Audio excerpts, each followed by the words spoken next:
Bienvenue dans cet épisode dans lequel on parle sans grande surprise d'anxiété, mais pas comme tu l'as peut-être déjà entendu. Ici, on plonge sous les pensées, sous les symptômes pour comprendre ce qui se joue vraiment dans le corps et dans le système nerveux. On va dans ce que j'aime appeler le niveau le plus profond parce que véritablement essayer de se libérer de l'anxiété sans comprendre ce qui s'est joué dans notre histoire et sans comprendre que ça continue de se jouer aujourd'hui, c'est voué à l'échec. Donc tu vas voir que l'anxiété est une conséquence du trauma et ça va peut-être complètement changer ta façon de voir les choses et de percevoir ton anxiété. En tout cas, je l'espère et je te souhaite une belle écoute. Bienvenue dans Pas de soucis, le podcast pour se libérer de l'anxiété avec Camille Thomas. Je suis Camille et avant d'être coach de santé, j'ai été une grande anxieuse. Je me suis libérée de l'anxiété le jour où j'ai compris que ce n'était pas dans ma tête. Pas de soucis, c'est le podcast pour celles et ceux qui sont fatigués par tout ce qu'ils ont essayé et qui savent qu'ils ont le pouvoir de guérir de l'anxiété naturellement. Alors si tu veux vivre sans anxiété et que tu as l'intuition qu'on ne t'a pas tout dit, ce podcast est pour toi. Je te retrouve tous les lundis pour explorer les pistes qui te permettront d'accéder au calme à l'intérieur de toi. On démarre avec notre épisode sur l'anxiété. Alors je vais lire une citation ici qui dit « Nous utilisons notre esprit non pas pour découvrir des faits, mais pour les cacher. L'une des choses que l'écran cache le mieux est le corps, notre propre corps, c'est-à-dire ses tenants et aboutissants, son intérieur. » Ça, c'est une citation de Antonio Damasio qui est citée par Peter Levine dans son livre « In an Unspoken Voice ». Antonio Damasio, c'est un médecin portugais, c'est l'un des principaux spécialistes de la compréhension de la conscience, mais la compréhension de l'origine biologique de la conscience, comment elle naît dans le corps. Lui, il a beaucoup travaillé sur les émotions aussi, et son postulat, c'est que les émotions, c'est pas des obstacles à la prise de décision, mais c'est une composante essentielle de nos décisions. Décisions qui sont plus quelque chose de qui appartiennent à la tête et les émotions au corps, et pour lui, c'est pas incompatible. Il réconcilie ça dans ses travaux. Cette citation, elle résume en une phrase ce que sont l'anxiété. Et je veux ajouter ici la dépression aussi, parce que de plus en plus d'études montrent que les personnes qui expérimentent l'une sont beaucoup plus susceptibles d'expérimenter l'autre, et que souvent, anxiété et dépression vont main dans la main, en fait. Donc je répète la citation. Nous utilisons notre esprit non pas pour découvrir des faits, mais pour les cacher. L'une des choses que l'écran cache le mieux est le corps, notre propre corps, c'est-à-dire ses tenants et aboutissants, son intérieur. C'est exactement ça. Les inquiétudes, les scénarios catastrophes, les ruminations, les pensées à 1000 à l'heure, qui caractérisent plutôt l'anxiété, elles permettent de couvrir l'activation intense qui est dans le corps. Et de l'autre côté, le désespoir, les pensées noires, l'impuissance de la dépression, qui, comme un écran, couvre l'état de conservation d'énergie extrême dans lequel est entré le système, dans lequel est entrée la physiologie qui s'apprête à mourir. Cet état dorsal profond qu'on connaît quand il y a une dépression, c'est la physiologie qui s'apprête à mourir parce qu'elle peut plus fuir ni se battre. Or, tant qu'on ne lève pas cet écran dont parle Antonio Damasio, ce voile posé sur le corps, on n'a accès qu'à une toute petite partie du problème, on a accès qu'à une toute petite partie de notre expérience en fait. Et si on a accès qu'à une toute petite partie du problème, on a accès qu'à une toute petite partie, qu'à une encore plus petite partie de la solution. Parce qu'on n'a pas accès à la totalité de notre expérience, on n'a pas de levier pour la changer. Et ça, c'est ce qu'on commence à comprendre récemment. Bon, Peter Levine, Antonio Damasio, c'est des personnes qui commencent à avoir un certain âge et qui sont là depuis un moment, mais ça fait que quelques années que vraiment on commence à parler du trauma, du travail somatique, et c'est vraiment grâce aux travaux de personnes comme Antonio Damasio, Peter Levine, Bessel van der Kolk, etc.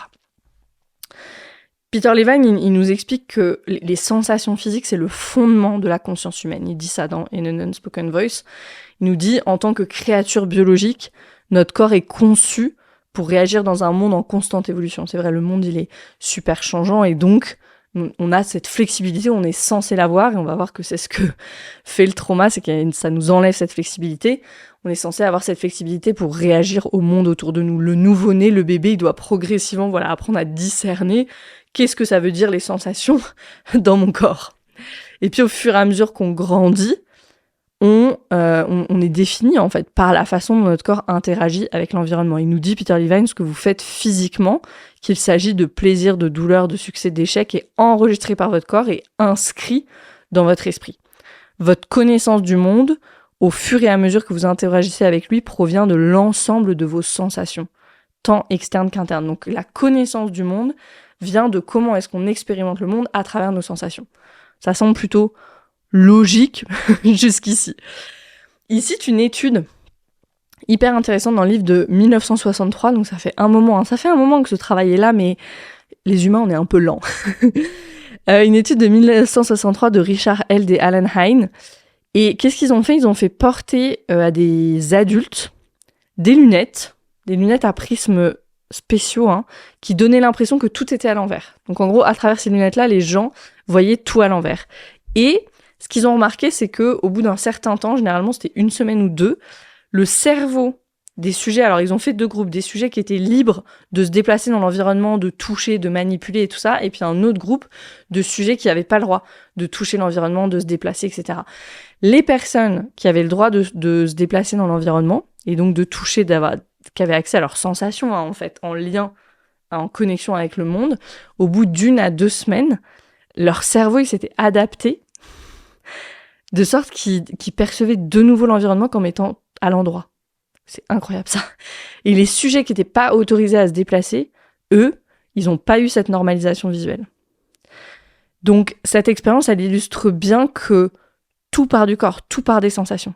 Et ensuite, le cerveau crée une explication, crée même dans ce cas une vision du monde qui correspond à ce qu'on expérimente à travers nos sensations.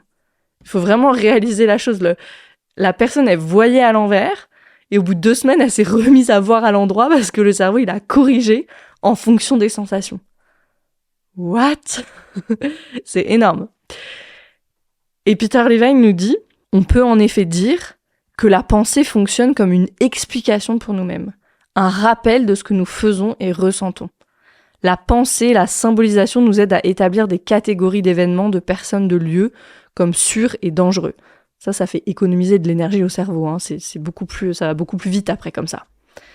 Et donc après, qu'est-ce qu'il nous dit ? Il nous dit l'évolution des pensées, des symboles, de la communication verbale, dérivée des sensations, a donné à nos premiers ancêtres un avantage crucial, leur permettant de partager leurs succès, leurs échecs, de les transmettre à d'autres. Effectivement, la parole, si on revient à l'époque des chasseurs-cueilleurs, ça permettait de dire « allez pas cueillir à cet endroit-là ». Allez plutôt à cet endroit-là, cet endroit c'est dangereux, etc., etc. Ça leur permettait de communiquer.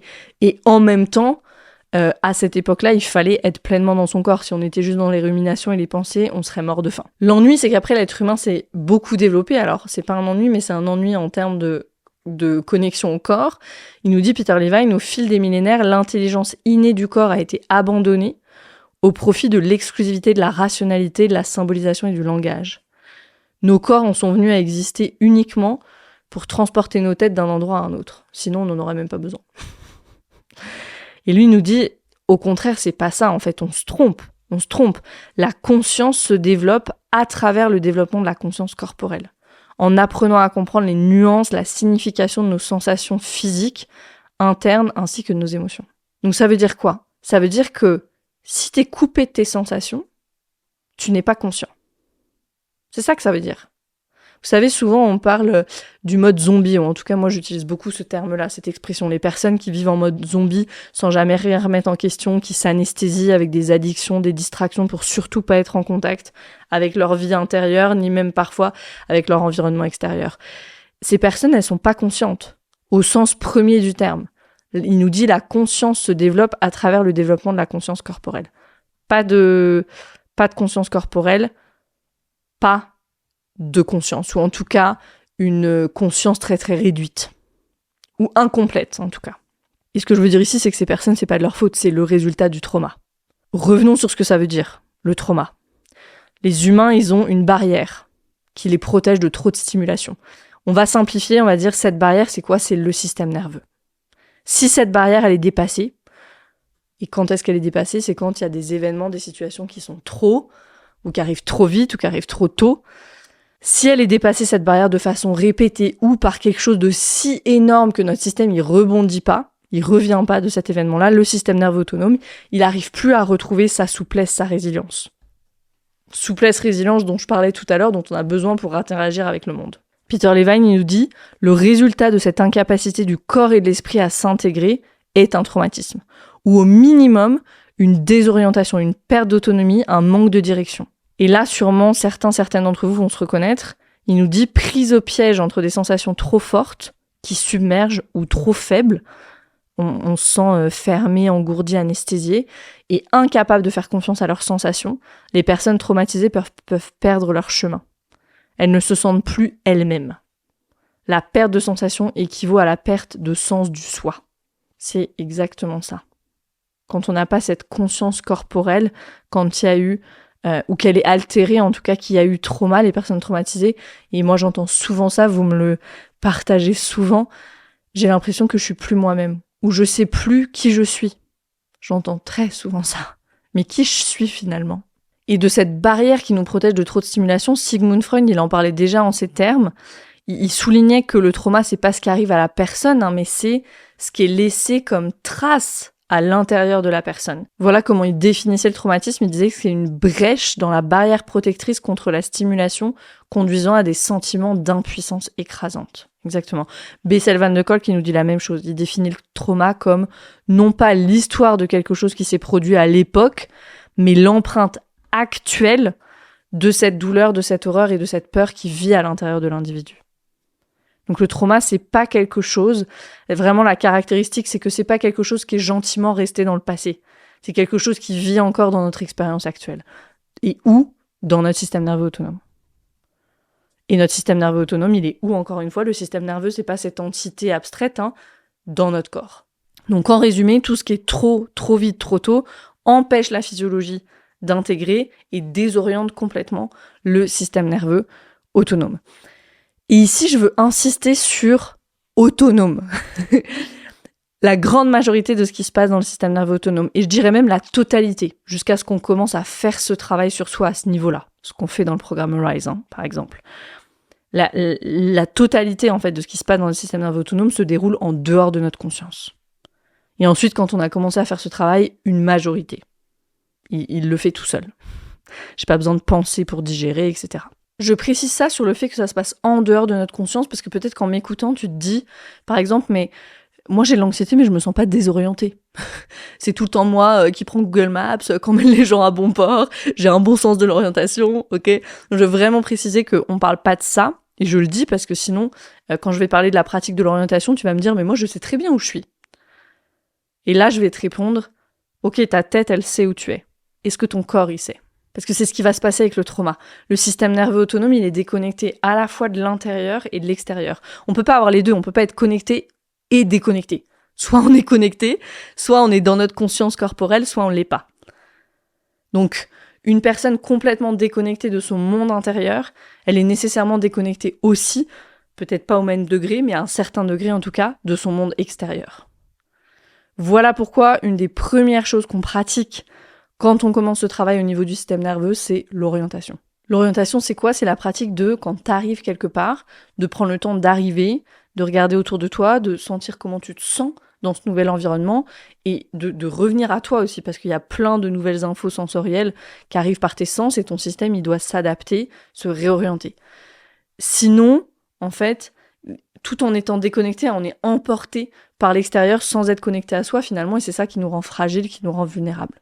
On n'a même pas conscience de où on est dans l'espace.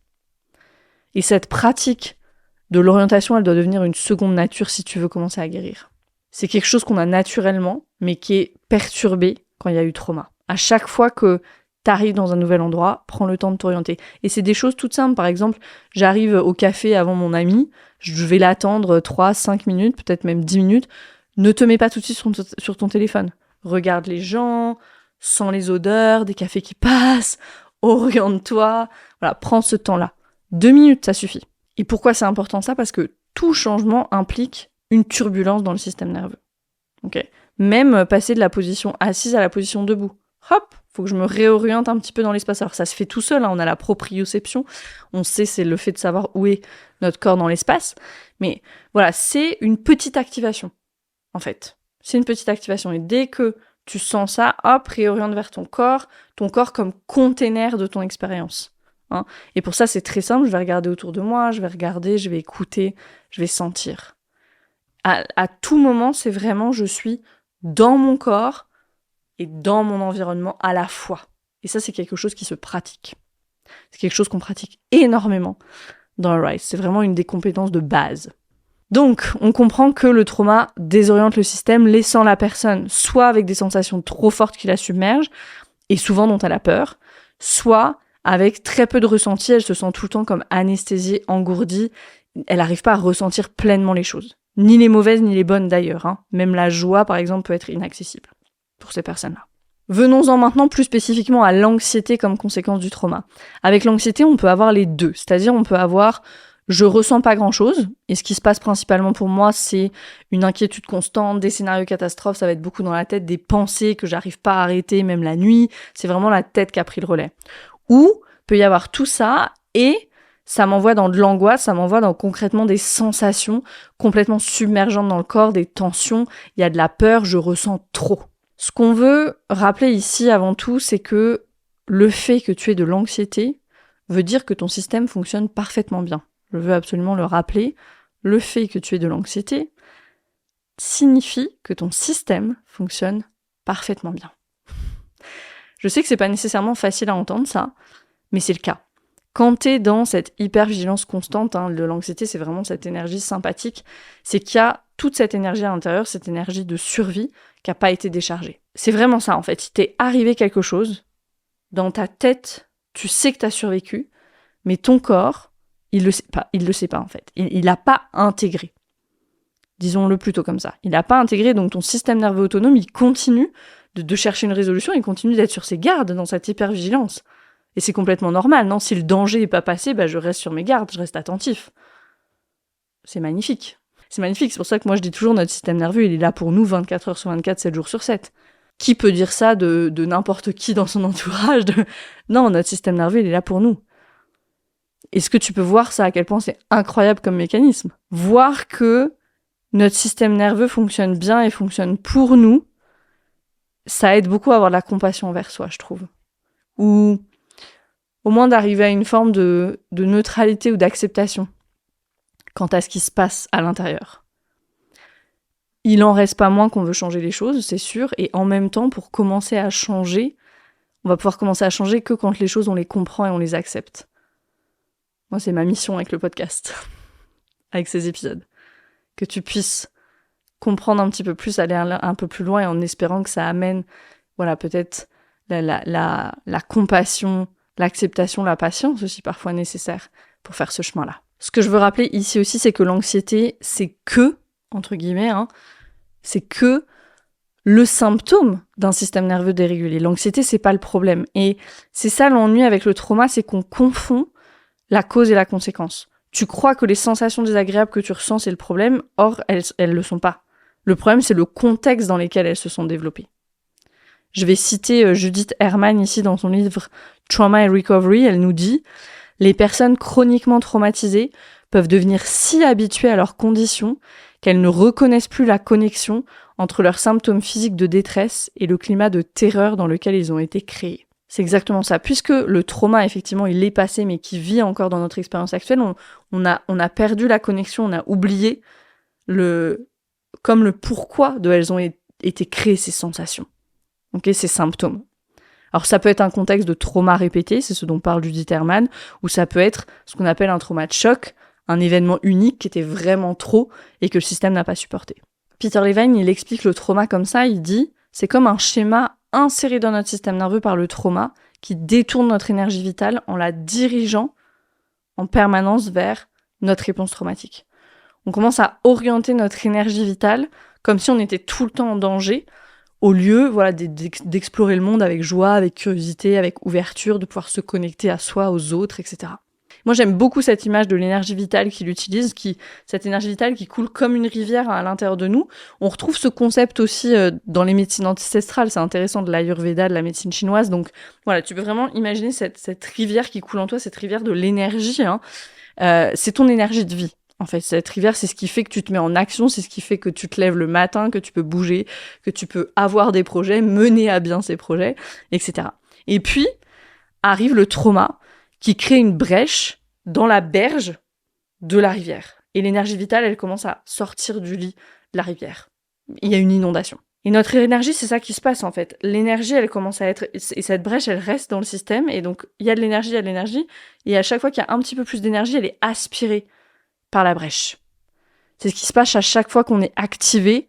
Notre énergie, cette rivière d'énergie vitale, elle va dans la brèche et on est aspiré par ce que Peter Levine il appelle le vortex traumatique, avec tout ce que ça comporte. Ce vortex traumatique, il va pas être le même en fonction des systèmes, ça dépend. Pour certains, ça va être beaucoup d'anxiété. Pour d'autres, ça va être de la rage, faire des crises de colère. Pour d'autres, ça va être le fait de s'isoler, paniquer, une crise d'angoisse, agresser les autres, etc. Toutes ces réponses traumatiques qu'on peut avoir. Versus, dans un système nerveux régulé, quand il y a une activation, si on reprend notre image de la rivière, peut-être que voilà, l'eau elle coule un petit peu plus rapidement, il y a un peu plus d'énergie, un peu plus fort, un peu plus de vagues, et c'est normal, parce qu'il faut qu'on puisse réagir aux circonstances de la vie, mais l'énergie elle est toujours contenue dans les berges de la rivière. Okay, versus quand il y a trauma, c'est l'inondation, parce que l'eau s'engouffre dans la brèche. Donc il y a plus ce container, d'accord ? Et ce qui est censé être le container, c'est notre corps. Donc quand on parle de toutes ces pratiques de régulation du système nerveux, des pratiques somatiques qu'on peut faire dans le programme RISE aussi, ce qu'on fait, c'est que petit à petit, on referme la brèche pour que l'énergie vitale, au lieu d'aller vers le trauma, dans notre vortex traumatique, elle puisse être utilisée pour répondre différemment et puis elle puisse être utilisée pour être mise au service de ce qu'on veut faire dans la vie. Aussi, tout simplement ça. Parce que toute cette énergie détournée, ça nous laisse peu d'énergie pour ce qu'on a vraiment envie de faire. Et je crois que c'est aussi pour ça que les personnes qui vivent de l'anxiété, elles sont si épuisées, vidées, et elles ressentent très peu de cette satisfaction profonde qui vient quand on a fait quelque chose qui nous nourrit vraiment. Parce qu'il n'y a pas d'énergie à mettre, en fait, dans les ressources. Les ressources, c'est un concept dans lequel on va en profondeur aussi, c'est une des premières choses qu'on identifie dans le programme RISE.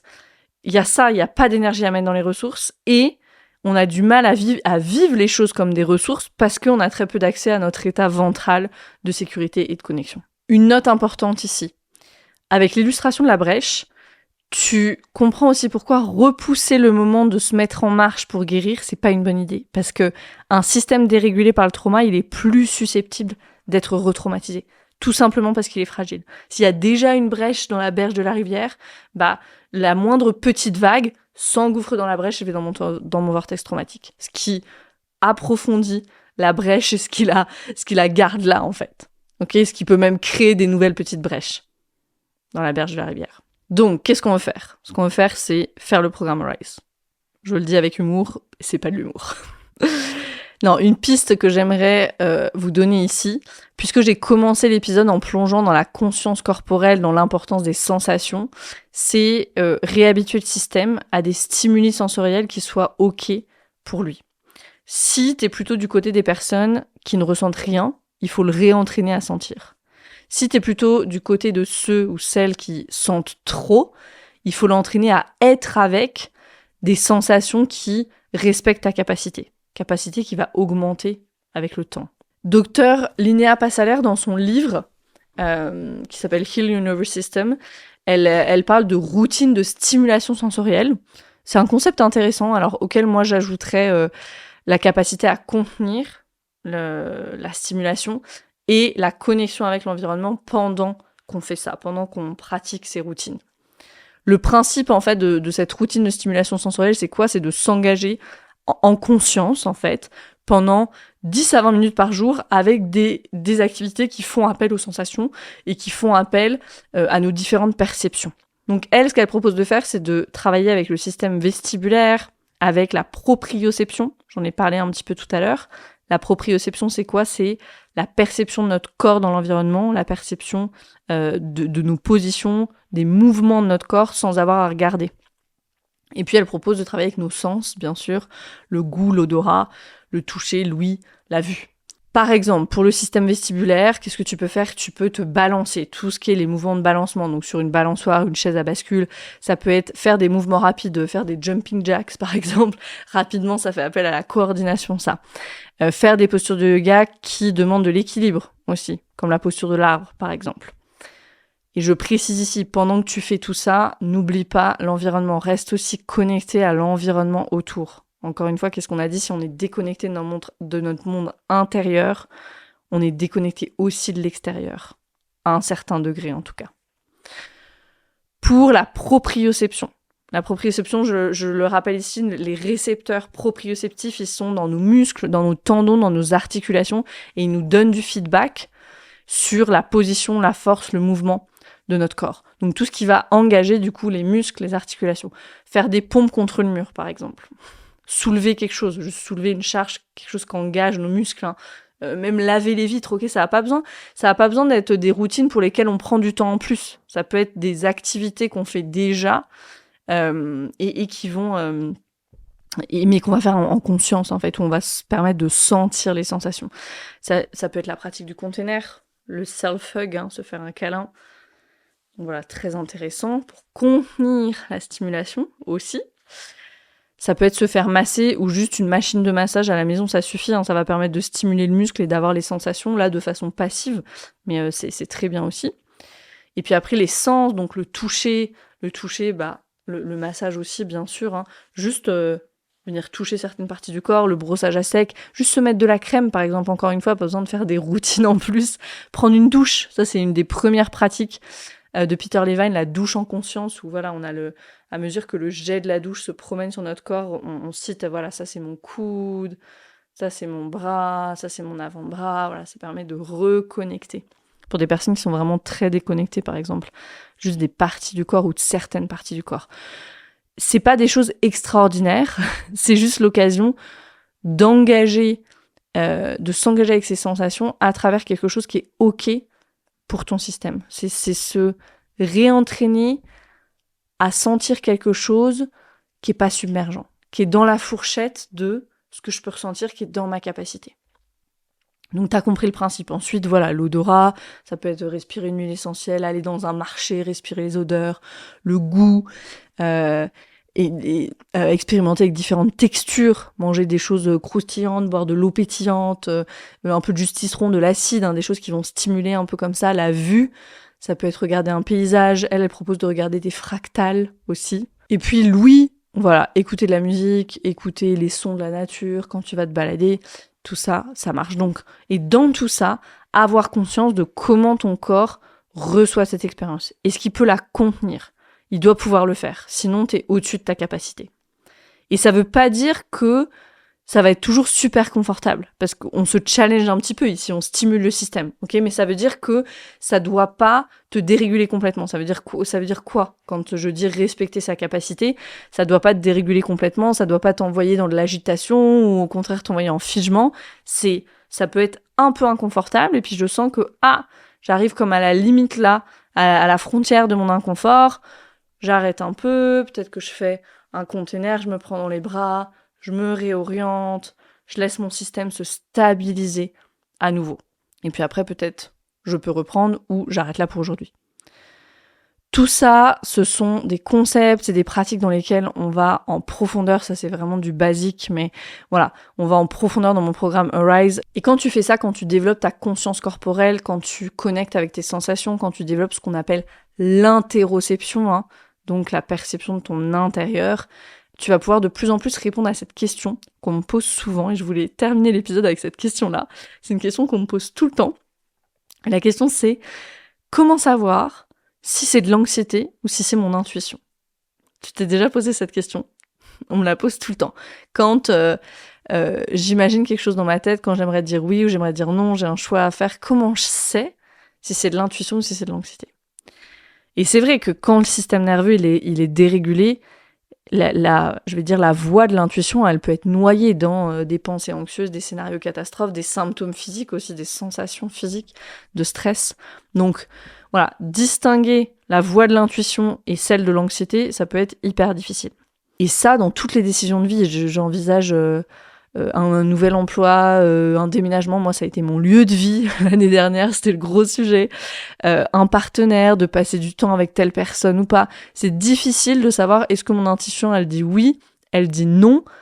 Parce que parfois, ça peut être motivé par l'intuition, parfois ça peut être motivé par l'anxiété, et tu sais jamais si c'est l'un ou si c'est l'autre.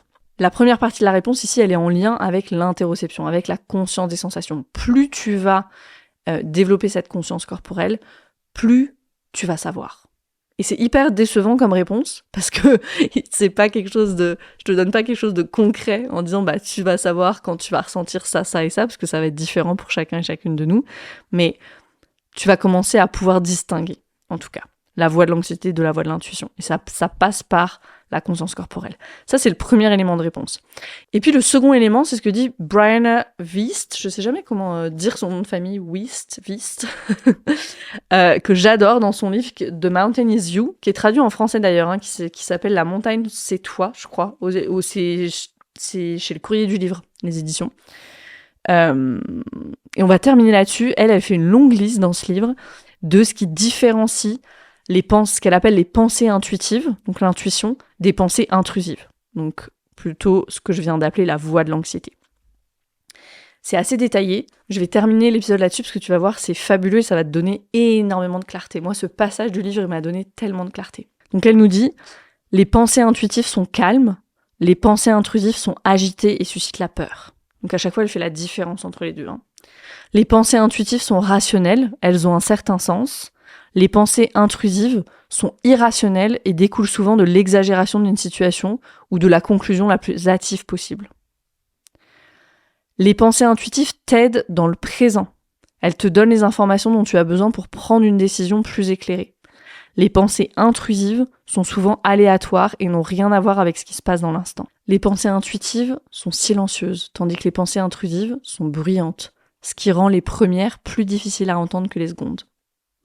Les pensées intuitives te parviennent généralement une fois, voire deux, et elles induisent un sentiment de compréhension. Les pensées intrusives ont tendance à être persistantes et provoquent un sentiment de panique. Les pensées intuitives semblent souvent affectueuses, tandis que les pensées invasives semblent effrayantes. Les pensées intuitives surgissent généralement nulle part, alors que les pensées invasives sont généralement déclenchées par des stimuli externes. Les pensées intuitives n'ont pas besoin d'être combattues. Tu les as et tu les laisses partir.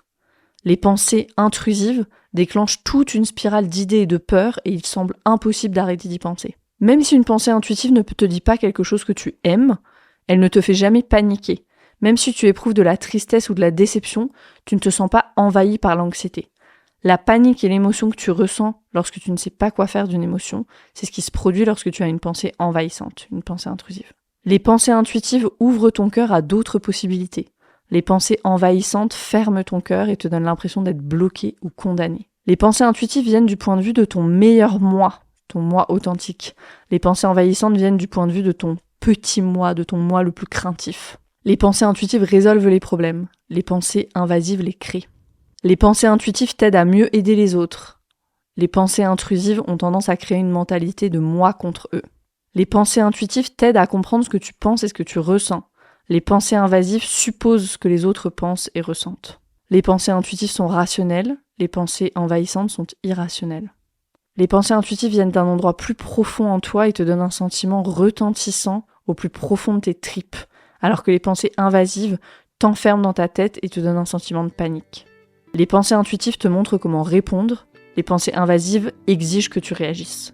Donc voilà pour la question, comment savoir si c'est de l'anxiété ou si c'est mon intuition. Personnellement, j'adore cette liste, moi elle m'a énormément éclairée. C'est pour ça que je voulais la partager dans cet épisode et terminer l'épisode là-dessus. J'espère qu'il a été éclairant, je sais que j'ai expliqué beaucoup de concepts, la conscience corporelle, le trauma, l'énergie vitale, anxiété versus intuition, donc n'hésite pas à l'écouter, le réécouter, prendre des notes si t'en as besoin, voilà. Fais tien ces épisodes, ils sont là pour toi, à ton service. Merci pour ton écoute, merci pour ta confiance et à très vite pour un nouvel épisode de Pas de soucis.